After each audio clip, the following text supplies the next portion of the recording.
Hello everyone, welcome back to my channel. तो चलिए Bon Appetit Your Majesty का third episode शुरू करते हैं। एपिसोड की शुरुआत में राजा जियंग से कहता है कि वो उसे एक खास जगह भेज रहा है, लेकिन वो जगह असल में महल के अंदर एक तरह की जेल निकलती है। फिर राजा महल पहुंचते हैं। उसके बाद में राजा की बॉडी से तीर निकाला जाता है। डॉक्टर कहता है कि अगर सही टाइम पे ब्लीडिंग नहीं रोकी जाती तो हो सकता था कि राजा की जान भी जा सकती थी।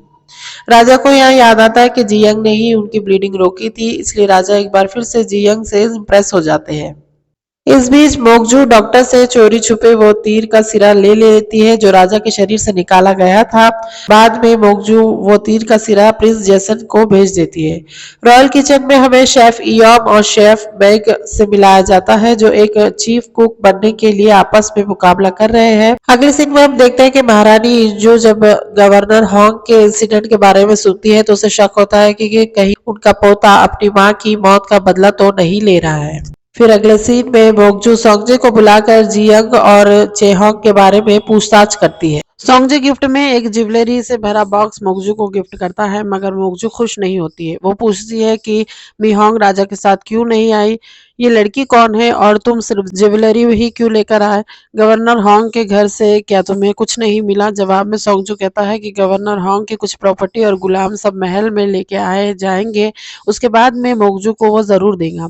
या वो कहता है कि जियंग एक साधारण सी शेफ है जिसका खाना राजा को बहुत ज्यादा पसंद आया है, इसलिए राजा ने उसे अपने साथ महल में लेके आए हैं। बाकी वो और उसके बारे में कुछ भी नहीं जानता है। सोंगजे जब मोकजू से मिलकर बाहर आता है तो वो अपने पिता से मोकजू की शिकायत करता है। यहाँ वो कहता है कि क्यों ना हम उसे हटा दे ताकि वो हमें परेशान ना करे। सोंगजू यहाँ कहता है कि वो हमेशा मुझे अपने गुलाम की तरह ट्रीट करती है। या वो कहता है कि मेरे पास में कुछ ऐसी प्लानिंग है जिसके जरिए वो मोकजू को हटा सकता है। इसके बाद में फिर हमें रात का सीन दिखाया जाता है जिसमें एक मास्क पहना आदमी जियंग और गिलगुम को जेल से बाहर निकालता है। फिर वो उन्हें भागते भागते एक मैदान में लेके जाता है जहां और भी मास्क पहने हुए लोग नाच गा रहे थे। फिर उन्हीं में से एक आदमी जब अपना मास्क हटाता है तो वो राजा लिहोन होते हैं। राजा ने ये प्रैंक जियंग के लिए किया था ताकि वो जियंग की और भी ज्यादा मजा ले सके। फिर हमें उस आदमी के बारे में बताया जाता है जिसने मास्क पहन के जियंग और गिलगुम को जेल से बाहर निकाला था, जिसका नाम है गोंगिल।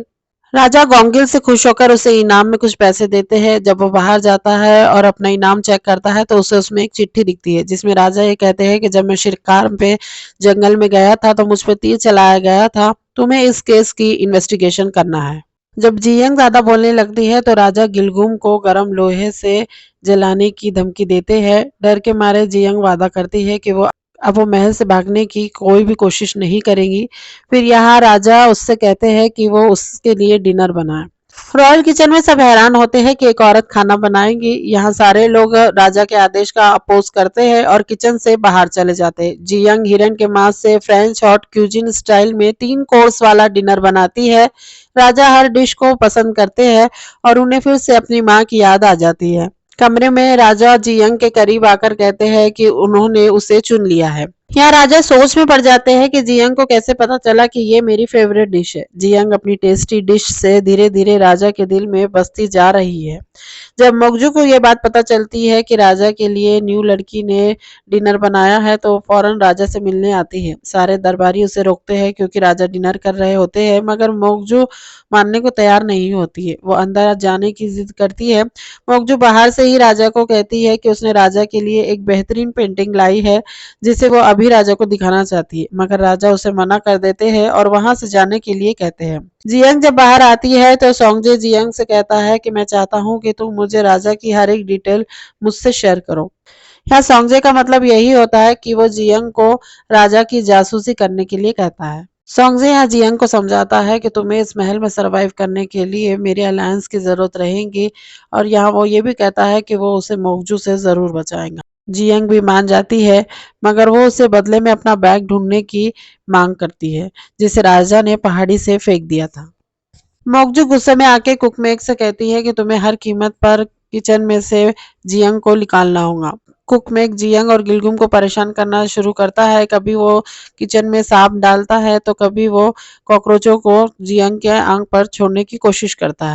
मोकजू की मेड महल में इस बात को वायरल करती है कि गवर्नर होंग को जियंग के वजह से ही सजा मिली है और जियंग को महल के रॉयल किचन में जगह दी गई है। ये बात सुनने के बाद में राजा के कुछ मंत्री रिजाइन देते हैं क्योंकि उन्हें लगता है कि राजा ने गवर्नर होंग के साथ नाइंसाफी की है और एक अनजान लड़की को रॉयल किचन में जगह दी है। जब दरबार में सारे दरबारी आते हैं तो राजा भी सबके सामने घोषणा करता है कि जियंग अब चीफ रॉयल शेफ रहेंगी।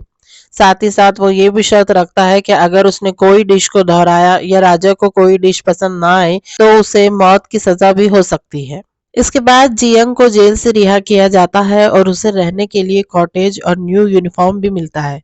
अगले दिन जियंग जब रॉयल किचन में एंट्री लेती है तो किचन में बाकी कुक जानबूझकर उसका काम बिगाड़ने की कोशिश करते हैं, मगर जियंग भी अपनी चतुराई से उस मुश्किल से बाहर आ जाती है। लेकिन मोकजू अब महारानी इंजू को भड़काने का काम शुरू करती है। वो कहती है कि जियंग राजा के लिए खतरा है और उसके पास्ट और परिवार की हमें कोई जानकारी नहीं है। वो राजा को खाना खिलाकर गुमराह कर रही है।